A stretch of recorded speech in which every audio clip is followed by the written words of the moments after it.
2 years, $22 million for Luke Weaver. As Bob Nightingale, FT Insider and USA Today Insider reports, he'll follow Devin Williams and depart the Yankees for the Mets. It was first reported by Joel Sherman. Also, Brad Keller received the same deal, which we'll get to second here. But let's start with the Metropolitans, Todd Father. They've had to pick up the pieces. It's been a tough week and change for them publicly, but the night is young. The offseason is young. And now it's Devin Williams and Luke Weaver for high leverage at the back end of the bullpen. I'll actually start with my first comment here. I thought Devin Williams definitely had good stuff last year, but I didn't see a full season of proving that he can handle the big city. So I think when you look at his deal relative to Robert Suarez and to Edwin Diaz, they're in a similar enough range that I rank him, say, third out of those three.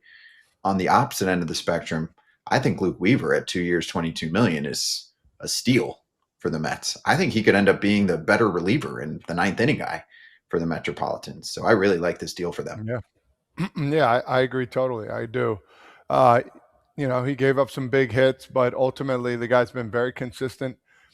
He's developed a couple different pitches. He's a stopper, I call him. And whenever the Yankees needed him last year to kind of, take the fire out a little bit of a big inning, he came in and did his job. Yeah, you wonder, it's like, if that was what it would take, you wonder why the Yankees didn't. Maybe, I don't know. Maybe they gave a shot too. Maybe the offer just wasn't there. Maybe he wanted to change the scenery, but he's going from one New York team to the next, and this is the Mets. And these fans, they've been dying, for a playoff team, for a World Series team. So if he's not producing, they're going to be on him early and often, just like what happened at Yankee Stadium all the time. But again, this is a true reliever that you really want. He could be a closer. He could be a long guy. He could be a setup guy. So good pickup right there. I think that's the best pickup that the Mets had recently. And hopefully it'll go up and up for the Mets with their signings. A little bit of a drop in his strikeout rate after he made the change to not a quick pitch for Luke Weaver, but it was more like he went to the slide step and it kind of got on guys. I think he went over 100 strikeouts the first season that he made that change when he was a full season with the Yankees, like 80 some innings, a little bit less innings, dealt with a little bit of injury. The strikeouts went down a little bit. I like this signing. I don't necessarily like Luke Weaver in the ninth inning consistently. So I think that combination of those two, good for the Mets. The Mets have just been ravaged in the bullpen, and you lose your only consistent piece in Edwin Diaz. They have to keep adding, and I think this is a great 1-2 punch for the back of their bullpen. And I wouldn't be surprised if they go after yet another high leverage guy. Those are two high leverage pickups. They are well aware at how much they have to make up for, not just with Edwin Diaz, but with their pitching staff in general. Their bullpen was falling apart, and I think it's important for them to probably add one more in this realm. I wouldn't be surprised if they still go after someone like Pete Fairbanks right now, but we'll see. Next up, Brad Keller.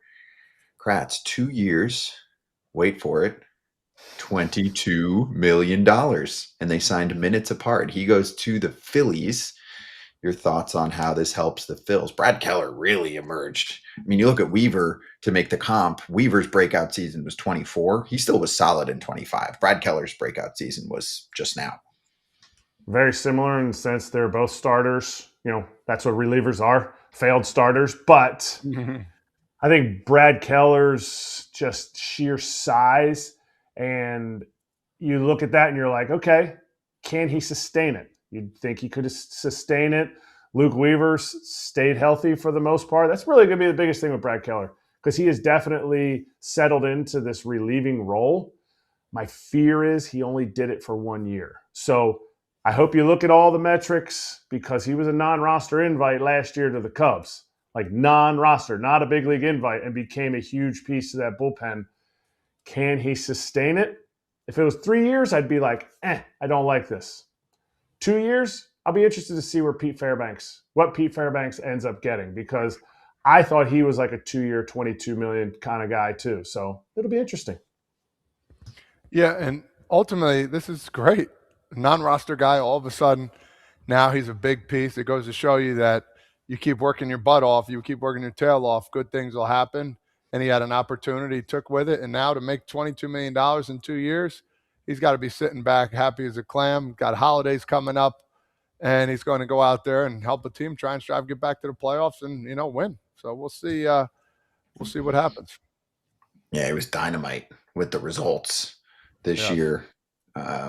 187 ERA plus, and we know, I mean, they're advanced numbers too that people liked. It wasn't crazy swing and miss, Kratz. It was almost a strikeout per inning for a reliever. That's fine. That's not elite, but the ERA was low twos. And you're right. I mean, this is the first time that it really all came together for him in this role. I know there were some whispers towards the end of last season, like, oh, will he turn back into a starter?